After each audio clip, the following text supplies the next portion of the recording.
Now, kung gusto nyo rin po ng PC na setup para sa mga tablet nyo, ito yung marirecommend ko sa inyo na Bluetooth keyboard and then Bluetooth mouse. Maganda kasi dito, no? Pwede na silang bundle pag in-order mo and may iba-iba rin colors na available yan. And as you can see, no, ang gamit ko dito is yung aking Redmi Pad 2 pero nakakontrol ko siya ng aking mouse and andyan din yung kanya mouse indicator since nakakonect to via Bluetooth. And then ito namang ating itong ating keyboard connected din yan, no? So test natin siya.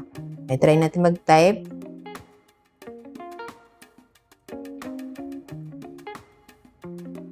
Ayan, as you can see, responsive din yung ating keyboard. And ito, via Bluetooth din siya kinoconnect. And then this keyboard pala is rechargeable, no? Naka-Type-C siya. So, madali na lang siya i-charge pag na-lowbat natin. Ito namang ating Bluetooth mouse is powered siya ng dalawang AAA na batteries. Pag ganito kasi na battery operated, no, matagal-tagal siya malowbat bago natin siya papalitan. Pwede mo rin siya i-order na keyboard lang or kung gusto mo mouse lang, depende po sa'yo. And pwede rin naman bundle. Kung interested po kayo sa ganitong Bluetooth keyboard and mouse, check nyo na lang po dyan sa Yellow Basket. Diyan ko nabili yun sa akin para same quality and legit store din yung mapagbilan nyo. And so yun lang, sana nakatulong tong video. If you have any other questions, just let me know in the comments and follow for more tech content.